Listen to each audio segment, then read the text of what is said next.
de que una vez ya el profeta Eliseo ya había sido enterrado, tenía quizás ya muchos años de haber muerto, y estaba quizás ahí en el cementerio cuando una familia doliente iba con ese miembro de la familia que había muerto y lo llevaban a enterrar. Ya creo que la fosa estaba preparada y le iban a enterrar a la par de los restos del profeta Eliseo. De pronto aparece una cuadrilla de asaltantes en ese lugar, y cuando la familia doliente vio a esa gente mala que quería hacerles daño, inmediatamente soltaron el cuerpo y salieron huyendo de ese lugar. Ese cuerpo que soltaron cayó sobre los huesos del profeta Eliseo, que ya quizás por la erosión del tiempo ya estaban expuestos un poco a la superficie. Así que ese cuerpo que estaba muerto cayó sobre los huesos de Eliseo, y ¿saben qué pasó, hermanos? Ese cuerpo resucitó. Yo me rasco la cabeza y digo, hombre, ¿qué pasaría? No que si nuestra vida, hermanos, cayese sobre los huesos de Jesús, porque eso no existe, sino ese Cristo resucitado se mete en nosotros, hermanos, en nuestra vida. ¿Qué es lo que puede pasar? ¿Qué tipo de resurrección nosotros podríamos tener, hermanos? Así que yo quisiera hablarles a ustedes en cuanto a al poder de la resurrección, el poder de la resurrección de nuestro Señor Jesucristo.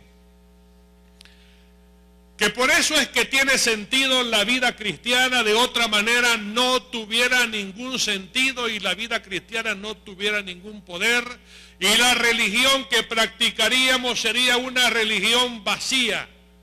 Si el Señor se hubiera quedado en la tumba, si solamente hubiese sido crucificado y Él no se levanta de la tumba, hermanos, no hay nada que hacer, no hay nada que recibir, no hay nada que dar, porque nuestro líder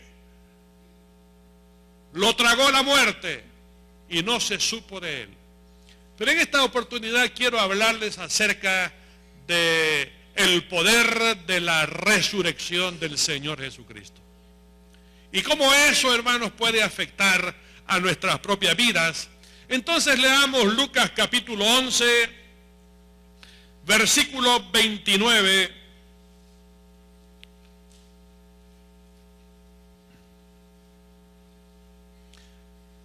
Y versículo 30.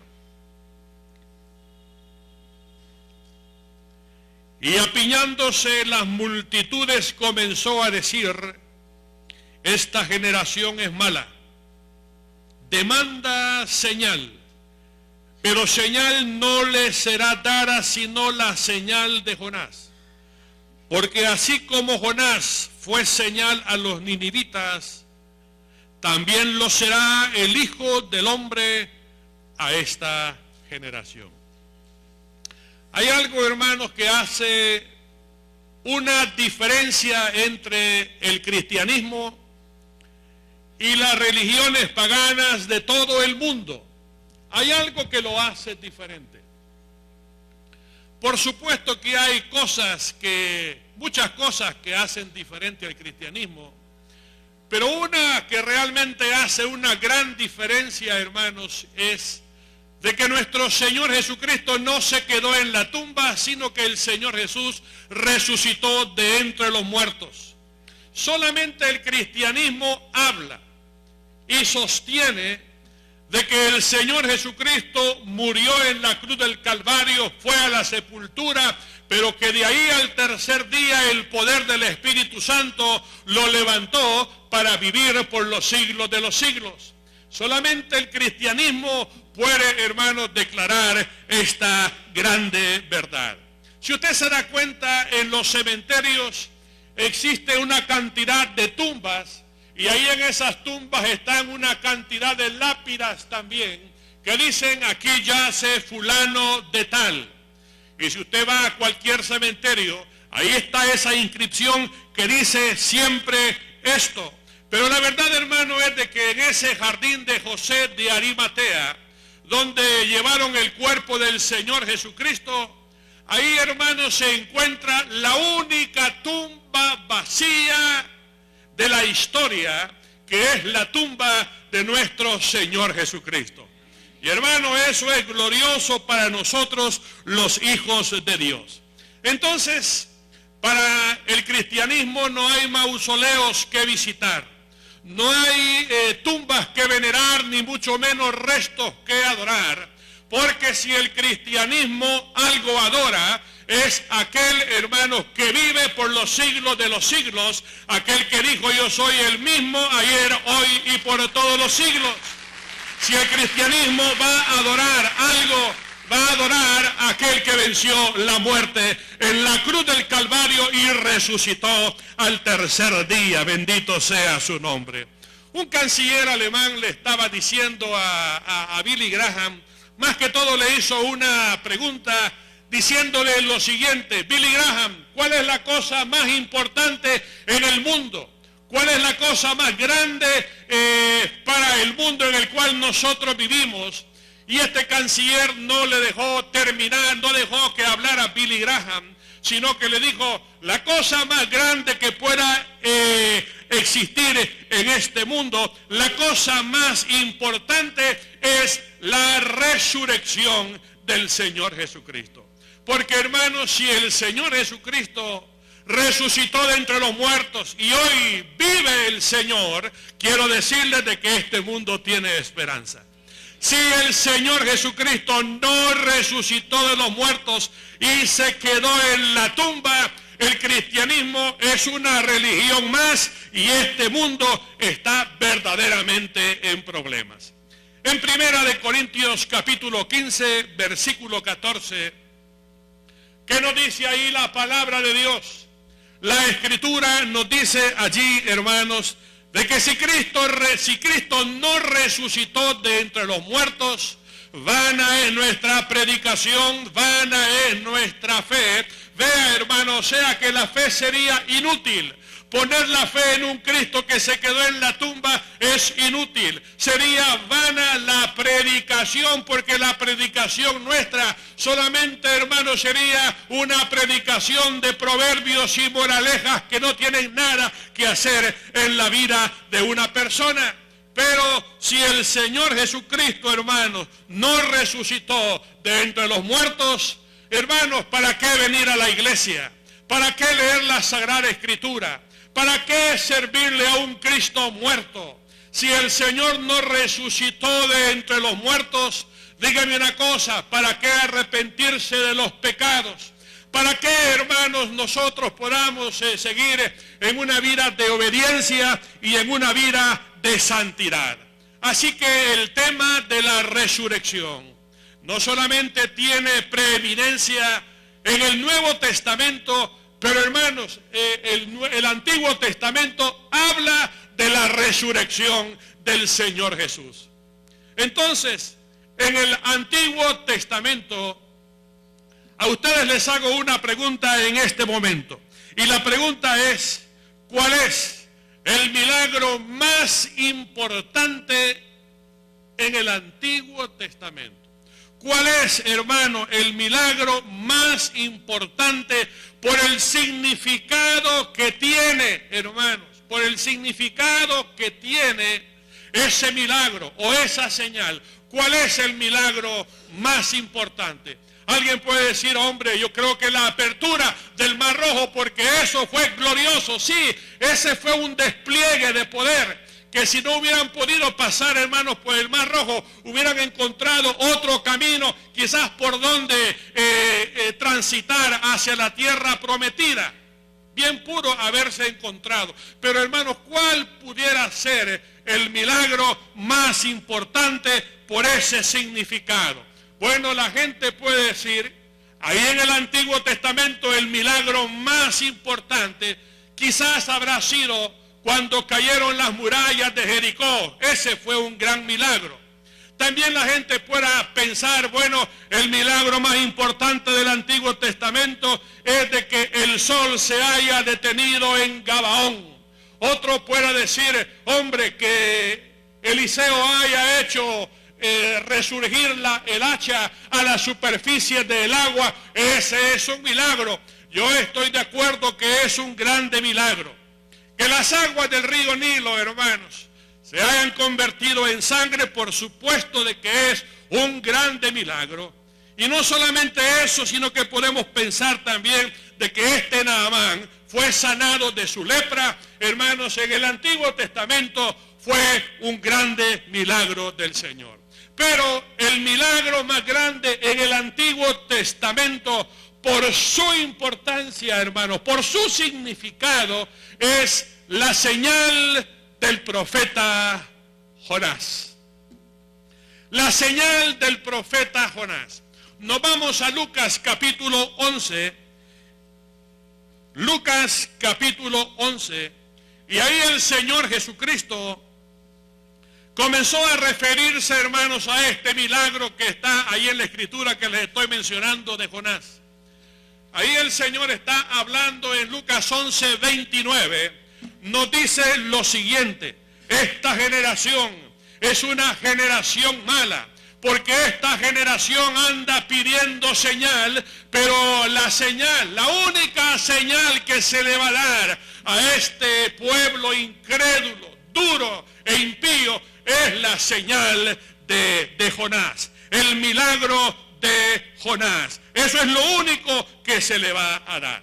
Entonces, los fariseos y los saduceos, ellos estaban, hermanos, esperando le estaban pidiendo al Señor una señal del cielo, como quien dice, mira, Señor, ya hemos visto un montón de señales terrenales que has hecho, pero ahora los fariseos querían ver una señal sensacional, una señal aparatosa, una señal, hermanos, en donde el Señor pudiera ser tentado a ejercer un grande poder sobre los elementos de la naturaleza o algo por el estilo. Así que, hermanos, los escribas, en otras palabras, lo que querían ver era una señal del cielo. Muéstranos una señal, como quien dice, y nosotros vamos a creer en ti. El Señor, hermanos, no cayó en la trampa de ninguna manera. Pero saben una cosa, hermanos, el Señor había hecho una cantidad de milagros terrenales. Todos los fariseos y todos los saduceos sabían o habían visto esas señales. Como por ejemplo, hermanos, que el Señor, habrán escuchado de que el Señor convirtió el agua en vino. Ellos habrán escuchado que el Señor multiplicó los panes y los peces para darle de comer a una multitud de 5,000 personas. Ellos se dieron cuenta también de que el Señor expulsaba los demonios, cómo el gadareno quedó en su sano juicio, cómo los lunáticos fueron también sanados completamente por el poder del Señor. Ellos sabían de que Lázaro había resucitado de entre los muertos, que muchos muertos resucitaron de las tumbas por el poder de Dios. Ellos sabían, hermanos, una cosa terrenal que aconteció fue cómo el Señor reprendió al viento y al mar y le dijo al mar, calla y enmudece, y se hizo grande bonanza. Ellos habían visto también una cantidad de ciegos que comenzaron a recobrar la vista. Pero hermanos, estos saduceos y estos fariseos, lo que ellos querían ver ya no eran señales terrenales, sino que muéstranos una señal del cielo, danos una señal del cielo. ¿Por qué decían eso? Porque los profetas del Antiguo Testamento habían hecho señales en el cielo. Imagínense que a través de Moisés, tal vez no a través de Moisés, sino que el Señor, hermanos, en un acto soberano hizo caer maná del cielo, una señal poderosa de arriba. No solamente eso, sino que Josué oró y la luna y el sol se paró en Gabaón hasta que lograron la suficiente claridad para lograr, hermanos, la victoria sobre los enemigos. Ese fue un milagro de arriba. También un milagro del cielo fue cuando Samuel oró a Dios y el firmamento tronó, hermanos, sobre los ejércitos que atacaban al pueblo de Dios, y el Señor ganó la batalla. Otro milagro del cielo fue también cuando Elías hizo descender fuego del cielo. Así que, Señor, danos un milagro del cielo, danos una señal del cielo. Y yo siempre digo, hermanos, de que estos fariseos y estos saduceos, al igual que muchos habitantes sobre la faz de la tierra, en todas las edades que hayamos nosotros vivido, son personas ciegas, son personas que no entienden, hermanos, las cosas del Señor. Por una cosa, hermanos, porque ellos pedían señal del cielo. Y vean, tan ciegos eran estas personas, que ¿para qué pedían señal? Si la señal más gloriosa y poderosa que había venido del cielo estaba enfrente de ellos, que era el Señor Jesucristo. Aleluya. Hermanos, el Señor estaba sentado a la diestra de Dios Padre, se despojó de sus vestiduras reales, vino a tomar forma de siervo y fue llevado a la cruz del Calvario, pero de ahí el Señor lo levantó con poder, resucitándolo de los muertos para ser de bendición a toda la humanidad. Esa era una señal del cielo, pero ellos no miraban esa señal. Pilato, hermano, fue un hombre ciego como los fariseos y como los saduceos también. Porque cuando le llevaron al Señor Jesús a su oficina, a su despacho, miren, hermanos, quizás Pilato quiso comenzar a sostener una plática con el Señor y le dijo al Señor: Señor, ¿qué es la verdad? ¿Cómo es que Pilato quiere preguntarle al Señor Jesús qué es la verdad, cuando la verdad la tenía enfrente de él, porque Cristo había dicho: yo soy la verdad? Gloria a Dios. Muchos de nosotros, hermanos, andamos buscando la vida, andamos buscando que la vida tenga significado, que la vida nos responda de una manera tan linda, que la vida nos dé paz y felicidad. Hermano, usted no la va a encontrar en ningún lugar, aunque tenga usted poder, fama, aunque tenga usted lo que tenga, no la va a encontrar. El corazón del hombre solamente con una cosa puede ser llenada, y es con ese Cristo resucitado que puede llegar al interior de su propia vida. Gloria a Dios. Entonces, la gente está equivocada. La gente anda buscando un camino porque se siente perdida. Aquel que está extraviado en la senda de la vida, el camino es Cristo, porque Él dijo: yo soy el camino. Amén. Entonces, hermanos, nuestro Señor Jesucristo, a estos que pedían señal del cielo, a estos el Señor les dijo en Lucas capítulo 16, busque el versículo 4. Y ahí dice, hermano, la palabra del Señor. ¿Qué fue lo que le dijo el Señor a los fariseos y a los saduceos? Le dijo las siguientes palabras: no se les dará señal. Yo no voy a hacer ninguna señal del cielo. Yo no voy a satisfacer la curiosidad intelectual de ninguno de ustedes. Pero la única señal que les será dada a ustedes es la señal de Jonás. Es la señal de Jonás. Es el milagro del profeta Jonás. Nos vamos a Jonás capítulo 1, versículo 17, y vamos a ver en qué consiste esa señal. Ustedes saben de que los marineros agarraron de los pies y manos al profeta desobediente Jonás y lo tiraron por la borda, eliminando el problema, hermanos, de la barca. Y cuando Jonás fue lanzado de la barca, hermanos, el mar se aquietó. La ira de Jehová se aquietó en ese lugar. Entonces, Cuando Jonás fue lanzado por los marineros al mar, el Señor tenía preparado, dice el versículo 17, tenía preparado un gran pez que se tragó a Jonás. ¿Y cuántos días estuvo ahí en ese lugar? Estuvo, dice ahí el versículo 17, 3 días. Pero Jonás, capítulo 2, versículo 6, nos dice la palabra de Dios. Mire lo que está diciendo Jonás en su adoración, en su alabanza. Dice, mas tú, Señor, me sacaste de la sepultura. ¿Cuál era la sepultura en la cual estaba Jonás? La barriga del pez. Y en el versículo 10 del capítulo 2 de Jonás, que dice la palabra, que dice que Jehová mandó al pez a que vomitara a Job allí en la tierra.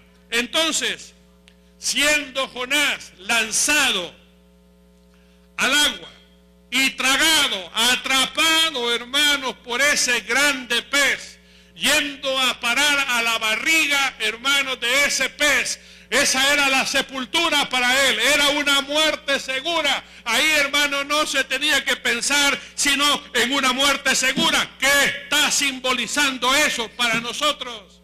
¿Cuál es el mensaje? Está hablando de la sepultura del Señor Jesucristo. Pero Jonás, hermanos, dice que fue vomitado, oiga, vivo sobre la tierra, y se fue a predicar a Nínive. ¿De qué está hablando aquí la Sagrada Escritura?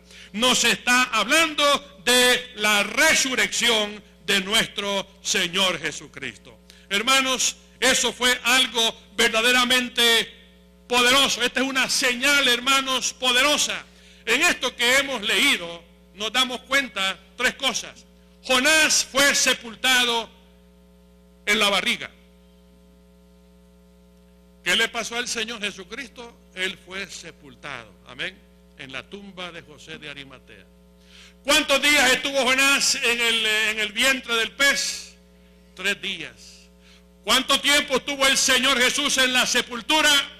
Estuvo 3 días. Luego Jonás sale a la tierra. Sale, hermanos, arrojado por ese animal, sale, hermanos, vomitado, y de ahí se levanta para ir a predicar a Nínive, y, hermanos, se gana 120,000 personas para el reino de Dios. ¿Qué está simbolizando eso, hermano? De que Cristo salió de la tumba, resucitado al 3er día, y luego comisionó a su iglesia para que fuera a predicar la palabra del Señor. Entonces, ¿qué nos dice a nosotros la señal de Jonás? ¿Qué quiso decirle el Señor a los saduceos y a los fariseos? No les será dada señal, pero la señal de Jonás, esa sí les va a ser dada. ¿En qué consiste o qué significa la señal de Jonás? Significa de que Cristo murió y fue sepultado, pero de ahí el poder del Espíritu Santo lo levantó, resucitándolo de los muertos para traernos vida a cada uno de nosotros. Esa verdad, hermanos, ha resonado a lo largo de los siglos y a lo largo de la historia, y es un hecho, hermanos, verdaderamente innegable. En Lucas capítulo 11, versículo 30, un versículo más adelante del versículo que estamos viendo, ahí dice la palabra de que Jonás, oiga bien, fue señal para los ninivitas. Jonás fue señal, fue milagro para los ninivitas. ¿Por qué fue señal, hermanos, para los ninivitas? ¿Por qué fue señal? Porque, hermanos, la reaparición milagrosa de este hombre, en medio de esa sociedad ninivita, predicando la palabra de Dios, fue una señal. Puede imaginarse de que en esa embarcación donde estaba Jonás, cuando él iba para Tarsis, pudiera ser de que marineros vivieran en Nínive. Y entonces en uno de esos días, un marinero que estaba pasando quizás su fin de semana descansando con su familia, comienza, hermanos, a sentir algo glorioso en su vida, un deseo de arrepentirse. Y es que lo que pasa es que Jonás andaba predicando la palabra de Dios. Y comienza entonces el marinero a ver, hombre, que no es este el que nosotros agarramos de pies y manos y lo echamos ahí en el mar y un pez lo arrebató antes de que cayese y se lo tragó entero. Hermanos, ese ninivita pudiera estar, hermanos, realmente anonadado, sorprendido, porque ese hombre reaparece, hermanos, cuando estaba en medio de una muerte segura. Oiga bien, hermano, de una muerte segura. Así que para este marinero, Jonás era una señal, hermano, de un hombre que había estado casi muerto, pero ahora anda predicando en Nínive. Entonces, así dice el versículo 30. Así como Jonás fue señal a los ninivitas, así dice la palabra, el Hijo del Hombre es una señal para nuestra generación. Amén. Así que, hermanos, ¿para qué usted necesita estar viendo más milagros? ¿Para qué usted necesita más milagros? Quizás usted le está pidiendo al Señor, Señor, que desaparezca este tumor de mí y yo voy a creer. Señor, que se ponga el cielo rojo y yo voy a creer en ti. No, señal a usted le ha dado, que Cristo murió, fue sepultado, pero resucitó de entre los muertos y con la resurrección a usted le quiere dar vida. Gloria a Dios. Esa, hermanos, es la gran señal para el mundo de hoy y para cada uno de los cristianos también. Para usted, que pasa por momentos bastante difíciles en la vida, que está lleno de problemas en la vida, para usted seguramente que se siente atado como con cadenas y como pasando por sufrimientos bastante grandes en la vida, quizás usted le pregunte al Señor, mira, Señor, tanta situación estoy pasando yo en mi vida. ¿Y tú a dónde estás, Señor? ¿A dónde te encuentras en medio de todo este dolor que yo tengo? ¿A dónde estás, Señor? Mira cómo estoy sacudida por la aflicción. Mira cómo estoy mordiendo el polvo de la tierra. ¿A dónde estás tú en medio de todo esto? Yo no te veo, Señor. Yo creo que eres un Dios cósmico. Eres un Dios lejano que no se interesa del dolor que yo estoy pasando. Si el Señor le hablara a usted, le diría, señal de Jonás, yo te he dado a ti, que Cristo murió y resucitó para darte vida. Lo que pasa que no tienes porque no oras, porque no me pides, porque no me buscas. Y otra vez el tema, hermano, porque no te humillas delante de mi presencia. Miren, hermanos, nosotros quisiéramos de que ese Cristo de gloria hiciera grandes cosas en nuestra vida. Pero dice una cosa Santiago muy linda. Él dice, acercaos a Dios y Él se acercará a vosotros. Vea la señal de Jesucristo para nuestro tiempo. Él, hermano, dejó su trono de gloria y vino a morir en la cruz del Calvario para que todo aquel que en Él crea no se pierda, mas tenga vida eterna. Pero a pesar de que el Señor ya vino y la señal de Cristo ya se dio en nuestro medio, nosotros quisiéramos que ese Cristo, hermano, glorioso que logró la victoria, hermanos, comenzara a buscarnos a nosotros, a rogarnos y a rogarnos y a rogarnos y a rogarnos, y nosotros pecando, y que hiciera algo por nosotros. Hermanos, dice Santiago, acercaos a Dios, acercaos a la cruz del Calvario y Él se acercará a vosotros. Amén. ¿Por qué, hermanos? Porque la señal ha sido dada en este mundo para bendición y para salvación, que es nuestro Señor Jesucristo. Gloria al Señor. Resucitado de entre los muertos. Así que, hermanos, es maravillosa esta verdad que le estoy hablando de la Sagrada Escritura. Sí, el mundo se condena para siempre. Fíjese bien. Y si una persona se condena para siempre, no es porque esa persona no haya tenido alternativa. No es porque esa persona no haya tenido posibilidades. No es porque esa persona se le dejó en una oscuridad y en las tinieblas y no encontraba camino. Si una persona o si este mundo se pierde para siempre, no es, hermano, de ninguna manera porque no tuvo, es decir, oportunidad, sino, hermanos, porque se va a condenar porque ha desechado la única señal que se le ha dado a este mundo de que Cristo murió y que Cristo resucitó. Les quiero decir dos cosas en cuanto a la resurrección.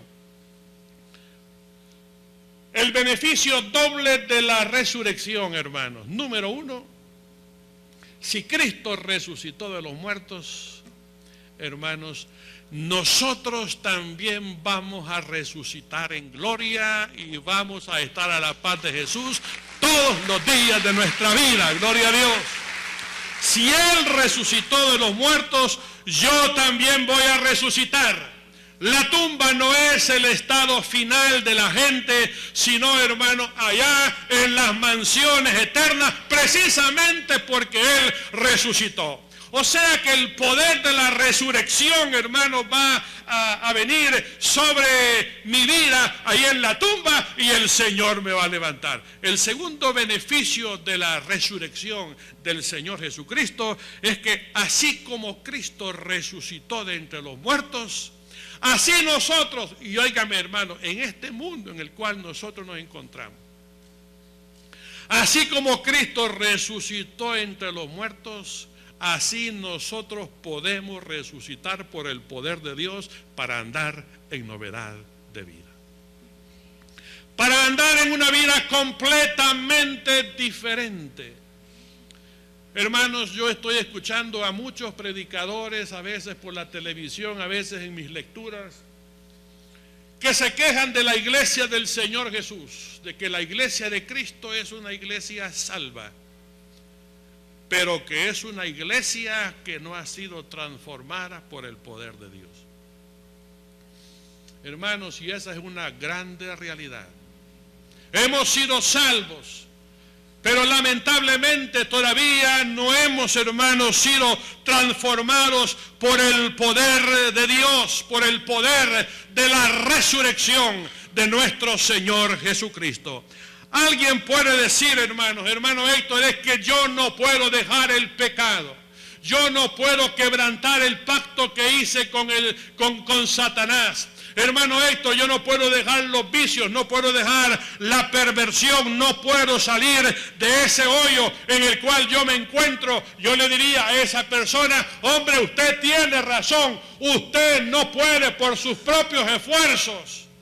Ni aun cuando le ofrezcan viajes, ni aun cuando le ofrezcan castigos y amenazas y premios y cosas por el estilo, usted, hermano, no puede cambiar. Usted no puede cambiar, no puede dejar el pecado, no puede salir de ese hoyo de ninguna manera. ¿Sabe cuándo va a salir? Cuando usted comience a creer en Romanos capítulo 10, versículo 9. ¿Qué dice esa porción? Que si confesases con tu boca que Jesús es el Señor y creyeses en tu corazón que Dios levantó a su Hijo de entre los muertos, entonces serás salvo. Gloria al Señor.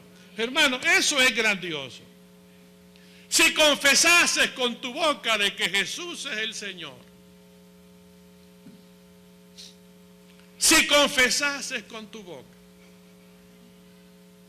Hay algunas personas en el cristianismo que todavía tienen a Cristo como Dios, vienen los domingos a la iglesia a adorar al Señor, pero el día lunes, hermano, andan buscando el yoga.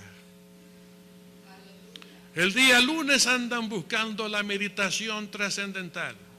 El día lunes andan buscando la nueva Acrópolis, como que si fuera un complemento a la paz, a la felicidad que usted puede lograr en la vida. Hermano, usted anda buscando otros dioses. La Biblia dice, si creyeres en tu corazón Si creyeres en tu corazón en el Señor Jesucristo, si confesares con tu boca que Jesús es el Señor. Por eso, hermano, cuando nosotros recibimos a Cristo, ¿cómo lo recibimos? Como nuestro único y suficiente Salvador, porque no necesitamos a Saibaba, a Amós, a nadie de este mundo, solamente Él, hermano, solamente Él, porque Él resucitó de la tumba. Gloria al Señor. El Señor resucitó de la tumba. Por lo tanto, hermanos, si creemos en el corazón que Dios levantó a Cristo de entre los muertos, seremos salvos. Y hablando, hermanos, de la fe, hay tres tipos de fe. Está la fe natural. Está la fe natural, en la que usted confía en una cosa o usted confía en una persona. Voy donde este médico porque le tengo fe. Usted va donde el médico. Quiere ir a Miami, usted se monta en un avión de TACA y porque tiene fe en esa unidad. Si no, no se montara en esa unidad. Tiene fe natural, ¿verdad? Va usted a la parada de buses y usted dice, ya va a pasar el bus, y cabalmente a los 5 minutos ahí. Una fe natural, que eso no sirve, hermano, para las cosas espirituales. Hablando de la fe mental, de la fe intelectual, tampoco sirve, porque hay gente que dice, es que hermano Héctor, yo soy una mujer de gran fe, viera cómo tengo fe yo, grandota la fe, pero es una fe que usted está produciendo en su cabeza. Esa fe no sirve. Cuando venga el problema, la fe se le va a la suela de los zapatos, hermano. Esa fe no va a funcionar. ¿Sabe cuál es la fe que sirve? La que en forma de don viene directamente al corazón. Porque toda dádiva y don perfecto, ¿de dónde viene, hermano? Del Padre de las luces, amén. Cuando Dios pone, hermano, esa fe en el corazón, hermano, usted va a creer y se va a cumplir Romanos 10:9. Si confesases con tu boca que Jesús es el Señor y creyeres en tu corazón de que Dios le levantó de los muertos, entonces serás salvo. Usted será salvo de los vicios, será salvo del poder del pecado, porque, hermanos, el poder de la resurrección va a actuar en su vida, porque el poder de la resurrección levanta, eleva, sostiene, cambia y transforma verdaderamente a la persona. Cuando usted presenta resistencia, yo creo que el Señor no puede hacer nada en su vida. Así que ese poder de la resurrección va a actuar en la medida que yo, hermano, vaya creyendo y creyendo en las cosas que nos habla la Biblia en cuanto al Cristo resucitado. Jamás, hermanos, vamos a poder nosotros llegar a ser personas diferentes a nuestras propias expensas. Nunca, hermano, nuestra vida va a poder cambiar, seamos cristianos o no seamos cristianos. Nunca nuestra vida va a poder cambiar. Pero si el poder, hermano, de la resurrección llega a nuestra vida y usted comienza a creer, y esa fe el Señor se la comienza a poner, porque el Señor se la va a poner cuando mira en usted la sinceridad, la necesidad, la transparencia de ser una persona completamente diferente. El poder de la resurrección va a llegar a su vida, porque, hermanos, el Cristo que tenemos no es un Cristo de estampa, no es un Cristo de tumba, no es un Cristo muerto, no es un Cristo ni siquiera crucificado, sino, hermano, un Cristo que resucitó de entre los muertos y quiere vivir en cada uno de nosotros. Por lo tanto, hermano, todo lo que nosotros quisiéramos alcanzar y ser en la vida, hermano, todo eso es posible en virtud del poder de la resurrección de Cristo sobre cada uno de nosotros. Oremos al Señor. Padre nuestro que estás en los cielos, Señor amado,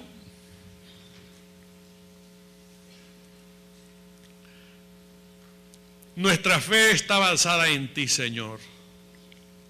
Está fundamentada en tu palabra, en cada promesa, oh Dios, de la Biblia.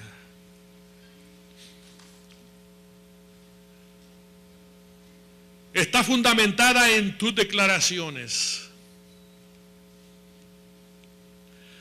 Nuestra fe, oh Dios mío, está fundamentada en lo que tú eres, en lo que tú hiciste en la cruz y en lo que tú dijiste en la Biblia, Padre. Padre, te doy gracias por cada vida que está aquí, oh Dios, porque cree no en un Cristo muerto, no en un Cristo de tumba, pero cree en un Cristo que se levantó de los muertos y ahora está a la diestra de Dios Padre y por medio de tu Santo Espíritu vive en nuestros corazones. Qué verdad más gloriosa esa, Señor. Qué verdad más gloriosa, Padre. Gracias porque a esta generación, oh Dios, le has dado la señal de Jonás, la señal de Jesús, de que Cristo murió y resucitó. Y si tú resucitaste, todos nosotros, oh Dios mío, podemos andar en novedad de vida. Podemos andar con una vida resucitada, bendito Padre Celestial. Así que, Rey de Gloria, te alabo y te bendigo, Señor. Padre, y es posible que en esta hora hayan algunas personas que todavía no te conocen, oh Dios, que quieren salir de esos atolladeros en los cuales a veces nos encontramos. Quieren salir a la superficie, Padre. Quieren cambiar sus vidas. Quieren que sus vidas sean transformadas. Señor, todo eso es posible si esta persona cree. Si esta persona invita a ese Cristo resucitado a su corazón, todo esto es posible, Señor. Mientras seguimos en oración, antes de participar de los elementos de la cena, quisiera preguntar en esta mañana si hay personas que tienen necesidad de Dios en su vida. Necesidad de Cristo, de una nueva vida. Quieren ser diferentes. No lo van a lograr por esfuerzo propio, sino cuando ese Cristo sea incorporado a su vida por la fe y Él empiece a trabajar en su vida. Amigo, lo que usted necesita es a Cristo en su corazón. Arrepiéntase de sus pecados. Si usted va a invitar al Espíritu de Dios a su vida, limpie la casa, arrepiéntase de sus pecados.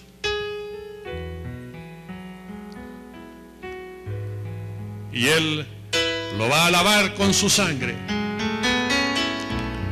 Y el Espíritu de Dios va a venir a su vida. Y usted va a ser una persona diferente. Dele oportunidad al Señor. Si hay personas que desean recibir a Cristo como su Salvador personal, aquí en la parte central, si usted quiere hacerlo, déjeme ver su mano levantada. Quiero sencillamente orar por usted en esta hora. Si usted quiere recibir al Señor Jesús, déjeme ver su mano levantada. Queremos orar por usted. Busque al Señor con todo su corazón. ¿Habrá alguien aquí en esta parte central? Gloria al Señor. Allá arriba habrá alguien que desea recibir a Cristo como su Salvador personal. Tome esa decisión. Él está aquí para bendecirlo, para ayudarlo.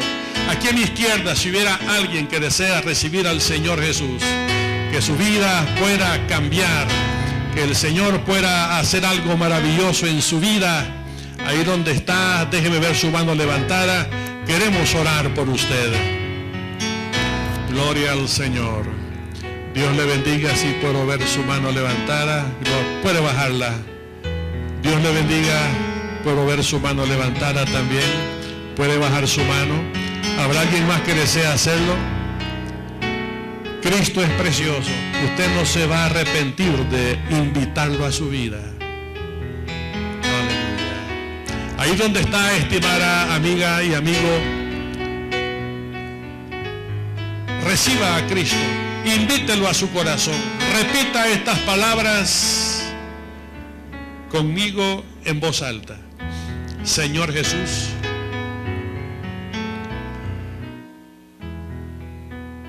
vengo delante de tu presencia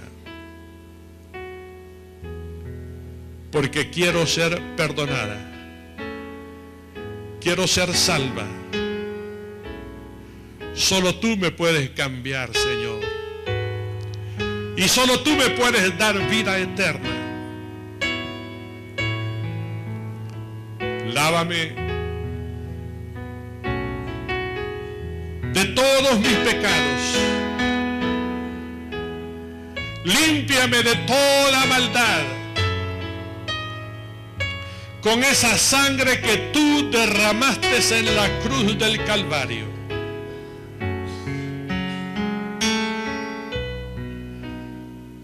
Y dame la salvación que tú ofreces en la Biblia, Señor.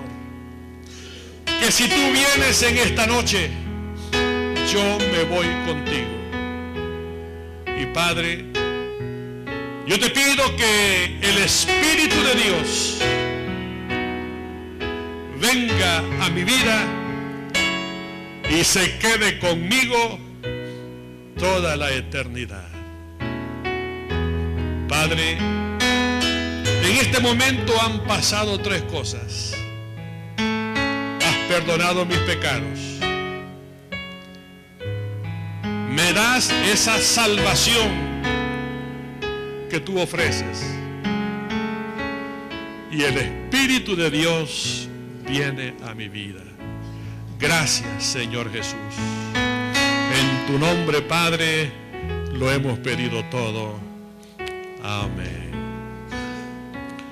Vamos a pedir a los hermanos diáconos que puedan pasar acá al frente para poder repartir los elementos de la